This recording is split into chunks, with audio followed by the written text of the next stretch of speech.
నమస్తే, welcome to see news. నేను పుష్ప. బులెటిన్లో ముందుగా హెడ్లైన్స్. ప్రజా ప్రతినిధులకు బార్ అసోసియేషన్ సన్మానం, సమస్యల పరిష్కారానికై విజ్ఞాపన.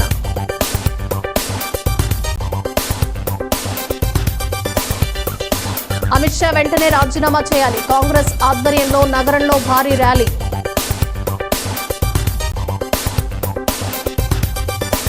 కందుకూరి జన్మగృహానికి పూర్వ వైభవం తెస్తాం, సిటీ ఎమ్మెల్యే ఆదిరెడ్డి శ్రీనివాస్ భరోసా.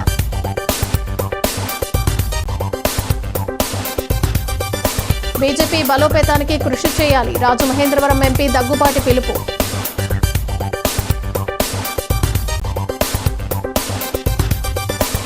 పాఠశాల విద్యను బలోపేతం చేయటమే లక్ష్యం, పాఠశాల విద్యాశాఖ డైరెక్టర్ విజయరామరాజు.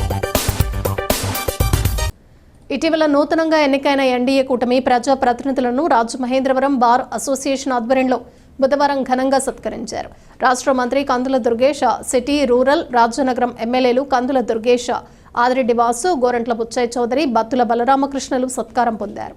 ఈ కార్యక్రమానికి విచ్చేసిన పర్యాటక, సాంస్కృతిక, సినిమాటోగ్రఫీ శాఖల మంత్రి కందుల దుర్గేష్, ఎమ్మెల్యేలు ఆదిరెడ్డి వాసు, గోరంట్ల బుచ్చయ్య చౌదరి, బత్తుల బలరామకృష్ణలను బార్ అసోసియేషన్ న్యాయవాదులు ఆత్మీయంగా ఆహ్వానించారు. బార్ అసోసియేషన్ ప్రాశస్త్యాన్ని సీనియర్ న్యాయవాది చింతపెంట ప్రభాకర్ వివరించగా, హైకోర్టు బార్ కౌన్సిల్ సభ్యుడు, సీనియర్ న్యాయవాది ముప్పాళ్ల సుబ్బారావు కోర్టు భవనాలు, సిబ్బంది కొరత, న్యాయవాదుల సమస్యలను కూటమి ప్రజా ప్రతినిధుల దృష్టికి తీసుకుని వెళ్లారు. ఎవరు నూతనంగా ఎన్నికైనా వారిని ఆహ్వానించి ఘనంగా సత్కరించడం బార్ అసోసియేషన్కు ఆనవాయితీగా వస్తోందన్నారు. వారికి బార్ అసోసియేషన్ తరపున అధ్యక్షుడు తవల వీరేంద్రనాథ్, సెక్రటరీ పెల్లూరి రమేష్, ఉపాధ్యక్షురాలు ఎల్ స్వర్ణపాప, సంయుక్త కార్యదర్శి Dharnalakota Venkateswararao, sports and cultural secretary Kashi Srinivasarao, కోశాధికారి కర్రా హనుమంతరావు, లైబ్రరీ సెక్రటరీ కొత్తపల్లి శ్రీనివాస్, ఇతర సభ్యులు వారికి పూలమాలలు, దుస్సాలువా జ్ఞాపికతో ఘనంగా సత్కరించారు. ప్రజా ప్రతినిధులు మాట్లాడుతూ ప్రతిష్టాత్మక బార్ అసోసియేషన్లో తమకు సన్మానం జరగటం పట్ల వారు హర్షం వ్యక్తం చేశారు. కోర్టు భవనాల నిర్మాణం పూర్తి చేయటం, సిబ్బంది కొరత, న్యాయవాదుల సమస్య పరిష్కారానికి ప్రభుత్వం దృష్టికి తీసుకువెళ్లి పరిష్కారానికి కృషి చేస్తామని భరోసా ఇచ్చారు. కోర్టు భవనాల నిర్మాణం పూర్తికి త్వరితగతిన నిధులు విడుదలయ్యేలా చర్యలు తీసుకుంటామని తెలిపారు. సమావేశంలో కార్యవర్గ సభ్యులు పిఎల్ఎల్ ప్రవీణ, ఎంఆర్వివి మణికంఠ, వాకా రామ్మోహన్ తదితరులు పాల్గొన్నారు.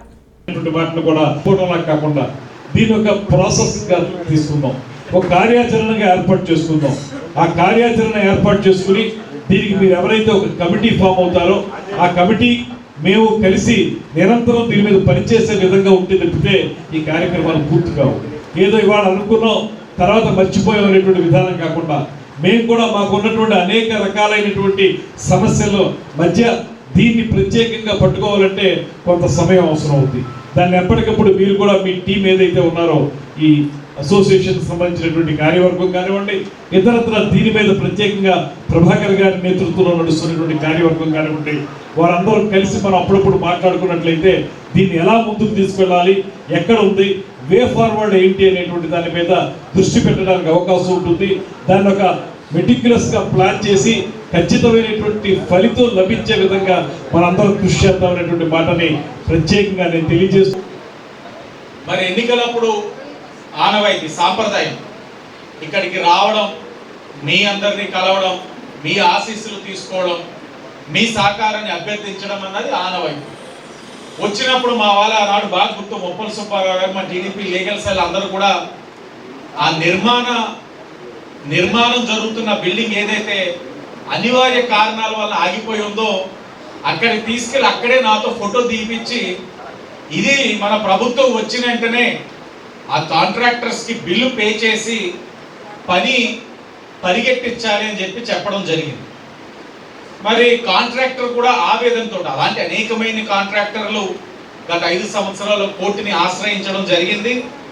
మరి ఆయన ఆశ్రయించిన తర్వాత గౌరవ హైకోర్టు వారు కూడా కల్పించుకొని బిల్స్ పే చేయాలని ప్రభుత్వానికి హుకుం జారీ చేయడం, క్రమేణా కాంట్రాక్టర్కి బిల్స్ రావడం, ఇప్పుడు పరిగెట్టించమన్న పనిని రేస్ గుర్రంలాగా ముందుకు తీసుకెళ్తా ఉన్నారు.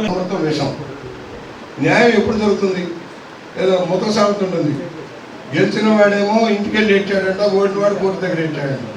ఎన్నాళ్ళు పడుతుంది? 12 సంవత్సరాలుగా కేసులు బెయిల్ మీద ఉండే పరిస్థితి ఎందుకుంటుంది?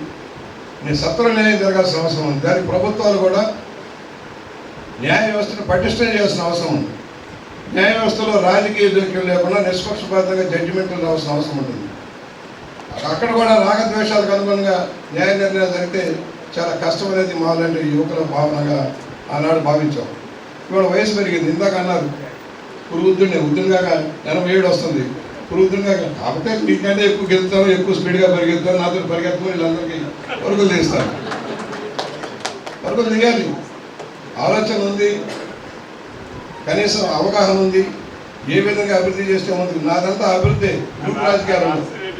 మా యొక్క జనసేన పార్టీ అధ్యక్షులు ప్రస్తుత డిప్యూటీ సీఎం గారు పవన్ కళ్యాణ్ గారి దగ్గరికి వెళ్ళి ఈ ల్యాండ్ టైటిల్ యాక్ట్లో చాలా లొసుగులు ఉన్నాయి, దీన్ని మనం బయటికి తీసినట్లయితే చాలా ఉపయోగం ఉంటుంది, ప్రజలు నాశనం అయిపోయే పరిస్థితి ఉంది, ప్రజల ఆస్తులకి భద్రత లేనటువంటి పరిస్థితి ఉంది అని చెప్పి ఆ రోజు పవన్ కళ్యాణ్ గారు దృష్టి పెడితే పవన్ కళ్యాణ్ గారు క్లియర్గా వారు ఎక్స్ప్లెయిన్ చేశారు. మీలాంటి అడ్వకేట్స్ వెళ్ళి వారు ఎక్స్ప్లెయిన్ చేసినప్పుడు వారు స్పందించినటువంటి తీరు నుండి మొదలైనటువంటి విప్లవం ఖచ్చితంగా మీ అడ్వకేట్స్ పాత్ర అనేది ఒక 30% ఈ కూటమి గెలవడంలో ఉందనే విషయం మనం మాట్లాడుకోవాల్సిన అవసరం ఉంది. ఎందుకంటే ల్యాండ్ టైటిల్ యాక్ట్ కానీ దాన్ని నిజంగా కానీ అది ప్రజలకు తెలిసి ఉండకపోతే ఈరోజు ఇంత మెజారిటీలు వచ్చేది కాదు. గెలిచేవాళ్ళం కానీ ఇంత మెజారిటీ రావడానికి మాత్రం ఈ యొక్క ల్యాండ్ టైటిల్ యాక్ట్లో ఈ యొక్క అడ్వకేట్స్ తీసుకొచ్చినటువంటి అవేర్నెస్ అని చెప్పేసి సందర్భంగా తెలియజేస్తున్నాను. ఇప్పుడు కమర్షియల్ కోర్టుకు వచ్చేటప్పటికి మొత్తం కూడా బ్యాంకులకు సంబంధించిన లావాదేవీల విషయం విశాఖపట్నంలో ఉంది ఇప్పుడు కోర్టు. కాబట్టి దాన్ని కమర్షియల్ కోర్టులు ఏవైతే ఉన్నాయో ఎడిషనల్ కమర్షియల్ కోర్టు కానీ లేకుంటే కమర్షియల్ కోర్టు కానీ రాజమండ్రిలో ఎస్టాబ్లిష్ చేస్తే ఇది కేంద్ర ప్రభుత్వం చేయవలసిన అంశం అయితే వాళ్ళ దృష్టికి తీసుకెళ్ళాలి. అంతే. దాన్ని మనం ఇక్కడ కమర్షియల్ కోర్టు ఎస్టాబ్లిష్ చేస్తే లిటిగెంట్ పబ్లిక్ కూడా అందుబాటులో ఉంటుంది. ఒకటి. రెండోది డెట్ రికవరీ ట్రిబ్యునల్, ఇది కూడా విశాఖపట్నంలోనే ఉంది. కాబట్టి లిటిగెంట్ పబ్లిక్కి అందుబాటులో ఉండడానికి కావాల్సినటువంటి పరిస్థితులు రావాలంటే డెఫినెట్గా ఎడిషనల్ డెట్ రికవరీ ట్రిబ్యునల్ని రాజమండ్రిలో ఏర్పాటు చేయడానికి కావాల్సిన ప్రయత్నం చేయండి. ముఖ్యంగా నేను వేదిక మీద ఉన్న ఈ ప్రజాప్రతినిధులకు చెప్పేది ఏంటంటే మీ గెలుపులో మా భాగం కూడా ఉంది. ఎందుకంటే ప్రజల్ని చైతన్యవంతం చేయడానికి కాస్తంత పాత్ర మేము వహించాం. ల్యాండ్ సీలింగ్ యాక్ట్ మీద మేము ల్యాండ్ టైటిలింగ్ యాక్ట్ మీద మేము స్పందించే రాష్ట్ర వ్యాప్తంగా ఉద్యమం చేపట్టి కొన్ని నెలల ముందు నుంచి చేయగా దాన్ని అపోజిషన్ పార్టీస్ అన్నీ కూడా పరిశీలించి ఈ ల్యాండ్ టైటిలింగ్ యాక్ట్ అంటే ఏంటి, వీళ్ళు ఎందుకు ఉద్యమం చేస్తున్నారు అన్న దాని మీద పరిశీలించగా దాని లోటుపాట్లు తెలిసి వాళ్ళ యొక్క మేనిఫెస్టోలో పెట్టి దాన్ని రద్దు చేయడం జరిగింది. పార్లమెంట్లో రాజ్యాంగ నిర్మాత బాబాసాహెబ్ డాక్టర్ బిఆర్ అంబేద్కర్ పై కేంద్ర హోంమంత్రి అమిత్ షా అనుచిత వ్యాఖ్యలు చేసి అవమానకరంగా మాట్లాడడం దారుణమని, ఆయన పదవికి రాజీనామా చేయాలని సిడబ్ల్యూసీ సభ్యుడు Gidugu Rudraraju, AICC joint secretary palak Varma demand చేశారు. అమిత్ షాకు వ్యతిరేకంగా డీసీసీ అధ్యక్షుడు డాక్టర్ టీకే విశ్వేశ్వరరెడ్డి అధ్యక్షతన స్థానిక కంబాల చెరువు వద్ద ఉన్న మహాత్మాగాంధీ విగ్రహం నుంచి గోకవరం బస్టాండ్ వద్దనున్న బాబాసాహెబ్ డాక్టర్ అంబేద్కర్ విగ్రహం వరకు బుధవారం భారీ ర్యాలీ నిర్వహించారు. ఈ కార్యక్రమానికి ముఖ్య అతిథులుగా సిడబ్ల్యూసీ సభ్యులు Gidugu Rudraraju, AICC joint secretary doctor palak Varma హాజరయ్యారు. ముందుగా గాంధీజీ విగ్రహానికి పూలమాలలు వేసి నివాళులర్పించారు. వారు మాట్లాడుతూ బాబాసాహెబ్ అంబేద్కర్ అందించిన మహత్తర రాజ్యాంగాన్ని తొలగించాలని, మతాల పేరుతో ప్రాంతాల వారీగా విద్వేషాలు రెచ్చగొట్టి దేశాన్ని విచ్ఛిన్నం చేయాలనుకున్న బీజేపీకి తగిన బుద్ధి చెప్పాలని ప్రజలను కోరారు. ఆర్ఎస్ఎస్ భావజాలంతో కూడిన రాజ్యాంగాన్ని నిర్మించాలని బీజేపీ ప్రభుత్వం నాయకులు విశ్వ ప్రయత్నం చేస్తున్నారని ధ్వజమెత్తారు. కాంగ్రెస్ పార్టీ దేశంలో ఉండగా ఈ దేశాన్ని విచ్ఛిన్నం చేయటం సాధ్యం కాదన్నారు. రాష్ట్ర ఉపాధ్యక్షులు Martin Luther, training in charge Janga Gautam, జిల్లా ఇన్ఛార్జ్ కల్వకొండ శివాజీ, రాష్ట్ర యువజన కాంగ్రెస్ అధ్యక్షుడు L Ramarao, Kiran Kumar Reddy, SC cell అధ్యక్షులు సాకా పుల్లారావు, ఎస్ఏకే అర్షద్, బోడా వెంకట్, బాలపల్లి మురళీధర్, డాక్టర్ వడయార్, పట్నాల శ్రీనివాస్, జిల్లా మహిళా అధ్యక్షురాలు మోతా శారద, కోఆర్డినేటర్స్ కారింకి వెంకటేశ్వరరావు, మేడవరపు భద్రం దొర, చింతాడ వెంకటేశ్వరరావు, అబ్దుల్లా షరీఫ్, చామర్తి లీలావతి, బత్తిన చంద్రరావు తదితరులు పాల్గొన్నారు. భారత రాజ్యాంగ నిర్మాత డాక్టర్ బాబాసాహెబ్ అంబేద్కర్ గారిని అవమానం చేసే విధంగా చేస్తున్నటువంటి ప్రసంగాలు, ప్రధానంగా పార్లమెంట్ సాక్షిగా ఈ దేశానికి హోంమంత్రిగా ఉన్నటువంటి వ్యక్తి అంబేద్కర్ గారిని కించపరిచే విధంగా మాట్లాడినటువంటి మాటలను దృష్టిలో పెట్టుకుని కాంగ్రెస్ వర్కింగ్ కమిటీ తీసుకున్నటువంటి నిర్ణయం మేరకు దేశవ్యాప్తంగా మరి కాంగ్రెస్ పార్టీ ఒక కార్యక్రమాన్ని తీసుకోవడం జరిగింది. దాంట్లో భాగంగా జై బాపు, జై భీమ్, జై సంవిధాన్ అనేటువంటి నినాదంతో భారత రాజ్యాంగాన్ని నిర్మించినటువంటి డాక్టర్ బాబాసాహెబ్ అంబేద్కర్ గారిని కించపరిచే విధంగా భారతీయ జనతా పార్టీ కానీ, ఆర్ఎస్ఎస్ కానీ, సంఘ పరివార్ కానీ చేస్తున్నటువంటి ఏదైతే ప్రచారం ఉందో దాన్ని ఖండిస్తూ వాడవాడలా ప్రతి జిల్లా కేంద్రంలోనూ, ప్రతి నగర కేంద్రంలోనూ, ప్రతి గ్రామంలోనూ కూడా కాంగ్రెస్ పార్టీ అఖిల భారత అధ్యక్షులు మల్లికార్జున ఖార్గే గారి ఆదేశాల మేరకు మేము ఈ కార్యక్రమం చేయడం జరుగుతుంది. अंबेडकर जी के ऊपर इतनी खराब टिप्पणी की, जिन्होंने हमें ये मूल सिद्धांत अधिकार दिए हैं संविधान के माध्यम से। और ये जो संविधान है वो केवल एक किताब नहीं है, ये संविधान वो पुस्तक है जो हमारे लोकतंत्र का हथियार है, जो आप सभी को, हम सभी को यहाँ पर आज़ादी से, लोकतंत्र से, समानता से और न्याय से जीने का अधिकार देते हैं। परंतु वो क्यों इसे ख़त्म करना चाहते हैं? आपको अगर याद हो तो 2024 के लोकसभा चुनाव में भी ये लोग प्रचार करते थे कि हम संविधान को बदल देंगे। वो संविधान को क्यों बदलना चाहते हैं?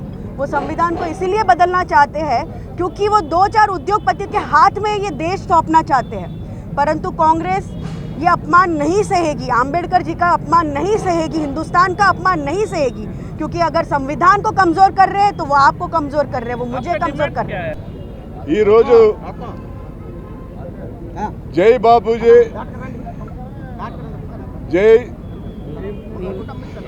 జై భీమ్, జై సంవిధాన్ అని చెప్పి ఏఐసిసి వారు ఇచ్చినటువంటి పిలుపు మేరకు నెల రోజుల నుంచి భారతదేశ వ్యాప్తంగా ఈ కార్యక్రమాలన్నీ కూడా జరుగుతున్నాయి.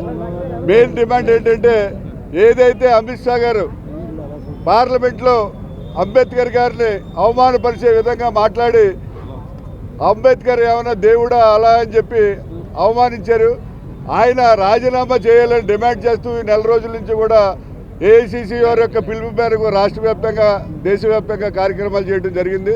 అందులో భాగంగానే ఈరోజు ఇక్కడ మన రాజమండ్రి నగరంలో ఇక్కడ మన గిడుగు రుద్రరాజు గారు సిడబ్ల్యూసి మెంబరు, అలాగే పల్కవర్మ గారు AICC joint secretary plus in charge, state in charge madam గారు, అలాగే స్టేట్ యూత్ ప్రెసిడెంట్ రామారావు గారు, అలాగే వంకాయలవారి వీధి జన్మగృహాన్ని, మెయిన్ రోడ్లోని టౌన్ హాల్ను నగరపాలక సంస్థ కమిషనర్ కేతన్ గార్గ్, కూటమి నాయకులు, పురావస్తు శాఖ అధికారులతో కలిసి బుధవారం సందర్శించిన ఎమ్మెల్యే ఆదిరెడ్డి జన్మ గృహం దుస్థితిని చూసి ఆవేదన వ్యక్తం చేశారు. ఆయన మాట్లాడుతూ పురావస్తు శాఖ పరిధిలో ఉన్న జన్మ గృహం పునరుద్ధరణకు సంబంధిత శాఖ కమిషనర్తో మాట్లాడానని, ఎంత ఖర్చైనా వెనకాడకుండా జన్మ గృహానికి పూర్వ వైభవం తీసుకువచ్చేందుకు కృషి చేస్తామన్నారు.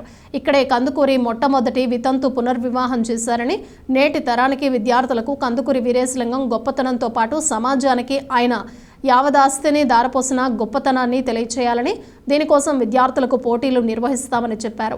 అలాగే టౌన్ హాల్లో ఉన్న గ్రంథాలయంలోని పుస్తకాలు చెదలు పట్టాయని, ఈ విషయాన్ని తాను రాష్ట్ర గ్రంథాలయ సంస్థ చైర్మన్ కోటేశ్వరరావు దృష్టికి తీసుకువెళ్లినట్లు చెప్పారు. నగరపాలక సంస్థ కమిషనర్ కేతన్ గార్గ్ మాట్లాడుతూ సంఘ సంస్కర్త కందుకూరి వీరేశలింగం జన్మగృహం పునరుద్ధరణకు తమ వంతు సహాయ సహకారాలు అందిస్తామని హామీ ఇచ్చారు.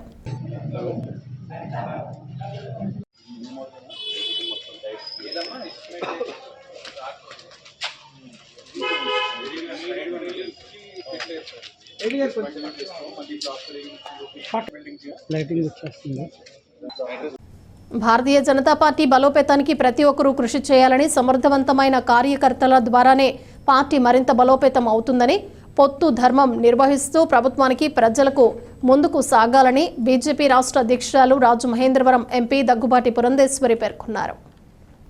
బీజేపీ కార్యాలయంలో రిటర్నింగ్ ఆఫీసర్ టి మాలతీరాణి అధ్యక్షతన ఏర్పాటు చేసిన తూర్పుగోదావరి జిల్లా పార్లమెంట్ బీజేపీ అధ్యక్షుని నియామకం కార్యక్రమానికి ముఖ్య అతిథిగా విచ్చేసిన ఆమె మాట్లాడారు. వర్గ విభేదాలు లేకుండా సంస్థాగత బలం, కార్యాచరణ బలం రెండు కళ్లుగా చేసుకుని ఏకతాటిపై నడవాలని, భారతీయ జనతా పార్టీ కుటుంబ సభ్యులుగా అంకిత భావంతో పనిచేయాలన్నారు. బీజేపీ జాతీయ కార్యవర్గ సభ్యుడు సోము వీరాజు మాట్లాడుతూ తరాపరా భేదం లేకుండా పార్టీ ఉనికి కోసం ప్రతి ఒక్కరూ కృషి చేయాలని కోరారు. బూత్ స్థాయిలో పార్టీని మరింత బలోపేతం చేయాలన్నారు. మాజీ అధ్యక్షులు బొమ్మల దత్తు మాట్లాడుతూ తాను అధ్యక్షుడిగా ఉన్నప్పుడు కార్యకర్తలు తమకు ఎంతో అండదండలుగా నిలిచారో ప్రస్తుతం అధ్యక్షుడిగా నియామకమైన పిక్కి నాగేంద్రకు అంతే మద్దతుగా నిలవాలన్నారు. పార్టీ అభివృద్ధి కోసం అహర్నిశలు కృషి చేస్తానని అన్నారు. అనంతరం తూర్పుగోదావరి జిల్లా అధ్యక్షుడిగా పిక్కి నాగేంద్రకు నియామక పత్రం అందజేసి అధ్యక్షుడిగా ప్రకటించారు. పార్టీ శ్రేణులు భారీ ర్యాలీ నిర్వహించారు. బీజేపీ రాష్ట్ర ఇన్ఛార్జ్ మధుకర్జీ, రాష్ట్ర సీనియర్ నాయకులు సూర్యనారాయణ రాజు, మాజీ జిల్లా అధ్యక్షులు బొమ్మల దత్తు, అడబాల రామకృష్ణ, రేలంగి శ్రీదేవి తదితరులు పాల్గొన్నారు. రాజకీయ పార్టీలో కూడా ఎన్నిక జరుగుతుంది అని నేనైతే భావించాను. మనం అనేక సందర్భాల్లో చెప్పుకుంటూ ఉంటాం, మనది అన్ని రాజకీయ పార్టీల కంటే కూడా భిన్నమైన పార్టీ అని మనం చెప్పుకుంటాం. ఎందుకంటే ఒక సాధారణ కార్యకర్త పార్టీకి అంకిత భావంతో పనిచేసినట్లయితే వారి ఏ స్థాయికైనా సరే ఎదిగేటువంటి అవకాశం ఉన్నటువంటి పార్టీ భారతీయ జనతా పార్టీ. బహుశా ఇవాళ పిక్కి నాగేంద్ర గారు కూడా దానికి నిదర్శనం అని చెప్పి మనందరం కూడా ఇక్కడ గమనించారు. 13 సంవత్సరాలు పార్టీకి అంకిత భావంతో పనిచేసినటువంటి సందర్భంలో పార్టీ నమ్మకంతో ఖచ్చితంగా రాజమండ్రి జిల్లాలో పార్టీని బలోపేతం చేయడంలో పిక్కి నాగేంద్ర గారు, అంతకు ముందున్నటువంటి పూర్వాధ్యక్షులు బొమ్మల దత్తు గారి సహకారంతో ఖచ్చితంగా ఈ జిల్లాలో పార్టీని బలోపేతం చేయగలరు అనేటువంటి నమ్మకం, విశ్వాసంతో అందరితోటి మాట్లాడి నాగేంద్ర గారిని జిల్లా అధ్యక్షుడిగా చేపడుతుంది. ముందు నేను ప్రస్తావిస్తున్నాను. మరి అయితే మీరు ఎన్ని బూతులు వేశారు అంటే 25 మంది 20 మంది మండలంతో ఉండకుండా మరి మీరు బూత్ కమిటీలు వేశారు కదా అంటే వేశాం. పోలింగ్ బూత్లు ఎంతమంది యాక్టివ్గా ఉంటారంటే ఒక 3-4 ఉంటారు అన్నారు. 3-4 అంటే 20 బూతులు వేస్తే 30 బూతులు వేస్తే 60 మంది యాక్టివ్గా ఉండేటప్పుడు 60 మందికి బాధ్యతలు ఇవ్వండి. మోర్చాస్లో 60 మంది నాయకులను తయారు చేయాలి మండలంలో. ఆ లక్ష్యం కానీ మనం 60 మందికి బాధ్యతలు ఇచ్చినప్పుడు 6 మోర్చాల్లో 6 మందికి బాధ్యతలు ఇచ్చినప్పుడు వాళ్ళందరూ బూత్లో బాగా పనిచేస్తారు. వాళ్ళందరం అర్థం చేసుకోవాల్సిన విషయం, పార్టీ 6 కార్యక్రమాలు బూత్లో చేయమంటుంది, మన్ కీ బాత్ చేయమంటుంది, కానీ ఎవరు చేయడం లేదు కదా. ఎందుకు చేయడం? భారతీయ జనతా పార్టీలో కార్యకర్తగా పార్టీ ఇచ్చినటువంటి కార్యాన్ని మనం చేసుకుంటూ వెళ్తూ ఉంటే కార్యకర్త విజయం అనేది దానంతటా అదే వస్తుందని చెప్పి ఈరోజు నా ఎన్నిక, నా నియామకం తెలియజేస్తా ఉంది. ఇందాక లక్ష్మీనారాయణ గారు చెప్పారు వేచి చూడాలని. తప్పకుండా నాకు సందర్భం వస్తే నేను ఫైట్ చేద్దామని చూశాను, కానీ ఆ అవకాశం పెద్దలు కలగజేయలేదు. స్థానిక శ్రీ వెంకటేశ్వర ఆనం కళా కేంద్రంలో పాఠశాలల బలోపేతం అంశంపై రాష్ట్ర పాఠశాలల విద్యాశాఖ డైరెక్టర్ విజయరామరాజు, ఉమ్మడి తూర్పుగోదావరి జిల్లా విద్యాశాఖ అధికారులు, ఎంఈఓలు, క్లస్టర్ హెచ్ఎంలతో జోనల్ స్థాయి వర్క్షాప్ నిర్వహించారు. పాఠశాల విద్యను మరింత బలోపేతం చేస్తామన్నారు. ఈ జోనల్ స్థాయి వర్క్షాప్లో తూర్పుగోదావరి జిల్లా కలెక్టర్ పి ప్రశాంతి, కాకినాడ జిల్లా collector S Shan Mohan, doctor BR Ambedkar, Konaseema జిల్లా collector R Mahesh Kumar, municipal commissioner Ketan Garg, పాఠశాల విద్యా ప్రాంతీయ సంయుక్త డైరెక్టర్ జి నాగమణి పాల్గొన్నారు. ఈ సందర్భంగా ఉమ్మడి జిల్లాలోని జిల్లా, డివిజన్, మండల క్లస్టర్ స్థాయి మానవ వనరుల అధికారులకు శిక్షణతో కూడిన అవగాహన సదస్సు నిర్వహించారు. విజయరామరాజు మాట్లాడుతూ ప్రభుత్వ పాఠశాలల్లో పాఠశాల విద్యను బలోపేతం చేయటమే లక్ష్యంగా మానవ వనరులు విభాగంలో భాగస్వామి అయిన మేధావి వర్గంతో అవగాహనతో కూడిన శిక్షణ కార్యక్రమాలను చేపట్టామన్నారు. అప్పర్ ప్రైమరీ పాఠశాలలో 6, 7, 8 విద్యార్థులు ఉన్న చోట విద్యార్థుల సంఖ్యను బట్టి ఉన్నత పాఠశాలను ఏర్పాటు చేయాలన్నారు. ప్రతి గ్రామంలో మోడల్ ప్రైమరీ పాఠశాల తప్పనిసరిగా ఉండాలన్నారు. ఈ మేరకు ఈ ప్రక్రియను సజావుగా పూర్తి చేయడానికి జిల్లా పరిపాలనా యంత్రాంగం ప్రమేయం చాలా అవసరమన్నారు. ప్రభుత్వ పాఠశాలలు విద్యా విధానం మరింత సమర్థవంతంగా పటిష్ట స్థితిలో ఉంచేలా ఈ సమావేశం ముఖ్య ఉద్దేశమని స్పష్టం చేశారు.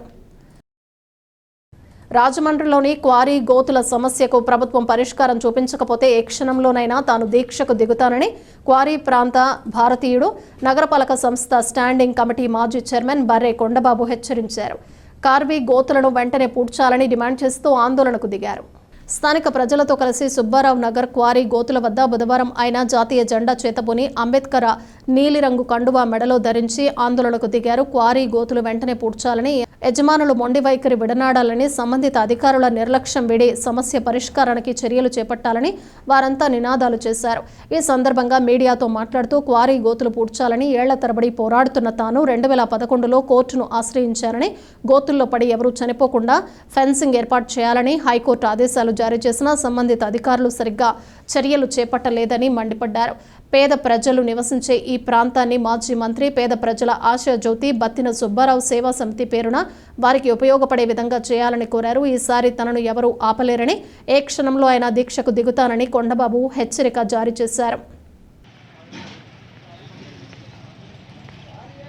నేను చెప్పేది ఏంటంటే, ఇది టూరిజం చేయడానికి గతంలో కమిషనర్ గారు విజయరామరాజు గారు చాలా ప్రయత్నం చేసి మ్యాప్ గీసి రాజమండ్రి పరిసర ప్రాంతాల్లో ఉన్నటువంటి క్వారీలను తక్షణం పూడ్చాలని ఎంతో కాలంగా పోరాటం చేస్తూ ఉన్నాం. ఈ పోరాటానికి మరి క్వారీ యాజమాన్యం మొండి వైఖరితో ఉన్నారు. మరి అధికారులు ఉన్నారంటే సంబంధిత అధికారులు కానివ్వండి, ఇక్కడ ఉన్నటువంటి అధికార యంత్రాంగం కూడా మరి వాళ్ళు నిర్లక్ష్యంగా వ్యవహరించడం మరి ఈ విధంగా నడుస్తూ ఉంది. 2011లోనే కోర్టులో వేసాం. మరి ఇప్పటి వరకు కూడా కోర్టులో నడుస్తూ ఉంది. బ్లాక్ లిస్ట్లో పెట్టారు, అరెస్టులు చేయమని, క్రిమినల్ కేసులు పెట్టమని చెప్పారు, చుట్టూ ఫెన్సింగ్ చేయమని చెప్పారు. ఎంత చెప్తున్నప్పటికీ కూడా క్వారీ యాజమాన్యం ఏదైతే ఉందో వాళ్ళు మొండి వైఖరితో ఉన్నారు.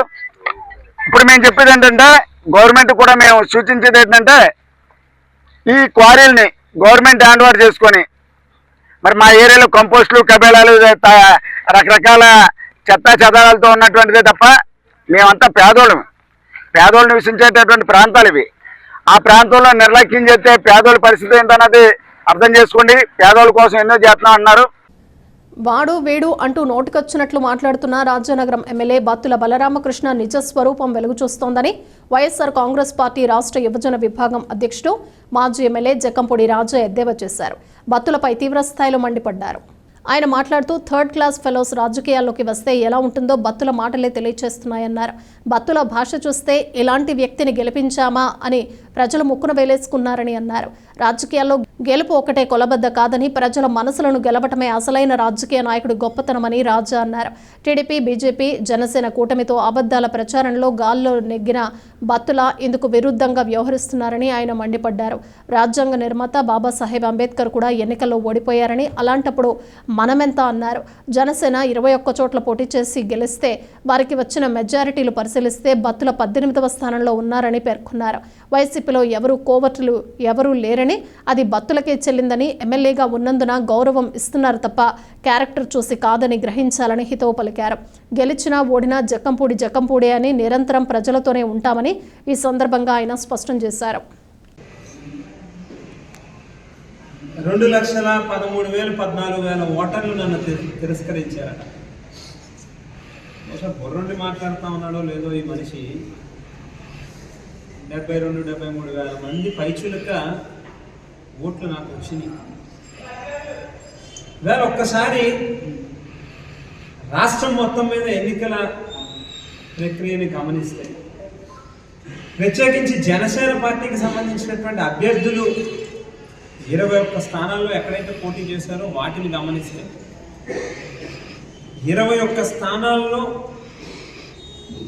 హైయెస్ట్ మెజారిటీ నుంచి కిందకి చూసుకుంటూ వస్తే ఈ మనిషికి 18వ స్థానం వచ్చింది. మెజారిటీలలో 18వ స్థానంలో ఉన్నాడు ఈ మనిషి. ఈ పక్క రాజమండ్రి సిటీకి వెళ్తే ఇదే కూటమి అభ్యర్థుల గెలుపుకి సంబంధించిన మెజారిటీలను గమనిస్తే రాజమండ్రి సిటీలో 70,000కి పైచిలకు వచ్చింది. రాజమండ్రి రూరల్లో 60,000 పైచిలకు వచ్చింది. ఈ పక్క జగ్గంపేట చూస్తే 50,000 పైచిలకు వచ్చింది. ఇవన్నీ మరి నీ బుర్రలో లేవా, లేకపోతే నీలాంటి బోగస్ మాటలు మాట్లాడేటువంటి వాళ్ళని ఏ రకంగా తీసుకోవాలి? కాతేరు గ్రామంలో దాసరి శ్రీనివాస్ నగర్లో చాలా కాలం నుండి పారుతున్న మురుగునీటి కాల్వను మూసివేసినందున మురుగునీటి ముంపు సమస్య ఉన్న కాలనీ ప్రాంతాన్ని రాజమహేంద్రవరం రూరల్ శాసనసభ్యులు గోరంట్ల బుచ్చయ్య చౌదరి పరిశీలించారు. కాలనీవాసులు పడుతున్న ఇబ్బందులను స్వయంగా అడిగి తెలుసుకున్నారు. ఎమ్మెల్యే గోరంట్ల మాట్లాడుతూ గత ప్రభుత్వం అడ్డగోలు విధానంగా అనధికారిక లేఅవుట్లను ప్రోత్సహించిందని, తద్వారా ఇప్పుడు ఈ ప్రాంతమంతా మురుగునీరు పోయేందుకు వీలు కాక ముంపుకు గురి అవుతోందని, మురుగునీరు పోయే కాల్వను మూసివేయటం వలన సమస్య తీవ్రమైందని తెలిపారు. అనధికార లేఅవుట్లను గుర్తించి వాటిని బ్లాక్ లిస్టులో పెడతామని, ఆక్రమణలు తొలగింపుకు తక్షణమే చర్యలు తీసుకుంటామని, నగరంలో కొన్ని ఏరియాల నుండి పారే మురుగునీరు ఇక్కడ చేరుకోవటం వల్ల ఈ ప్రాంతవాసులు ఇబ్బందులను ఎదుర్కొంటున్నారని, తక్షణ చర్యగా దగ్గరలో ఉన్న రైతులను ఒప్పించి సమస్య పరిష్కరించే విధంగా చర్యలు తీసుకుంటానని భరోసా ఇచ్చారు. ఆయన వెంట గంగిన హనుమంతరావు, నున్న కృష్ణ, బిక్కిన సాంబశివరావు, గంగిన నాని, పంచాయతీ కార్యదర్శి రాధాకృష్ణ, సోముల స్వామీజీ, మాడ ఈశ్వరరావు, తుమ్మల మురళి, పల్లా ప్రసాద్, రాయుడు కిరణ్, ఆర్డబ్ల్యూఎస్ సచివాలయ సిబ్బంది తదితరులు పాల్గొన్నారు. బులెటిన్ ముగించే ముందు హెడ్లైన్స్ మరోసారి. ప్రజా ప్రతినిధులకు బార్ అసోసియేషన్ సన్మానం, సమస్యల పరిష్కారానికై విజ్ఞాపన.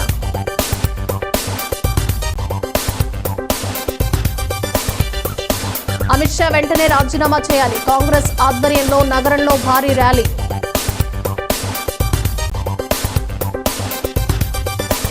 కందుకూరి జన్మగృహానికి పూర్వ వైభవం తెస్తాం, సిటీ ఎమ్మెల్యే ఆదిరెడ్డి శ్రీనివాస్ భరోసా.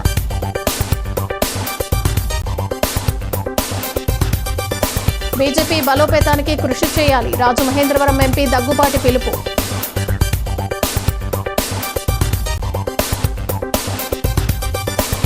పాఠశాల విద్యను బలోపేతం చేయటమే లక్ష్యం, పాఠశాల విద్యాశాఖ డైరెక్టర్ విజయరామరాజు. ఇవి బులెటిన్ విశేషాలు. Keep watching see news.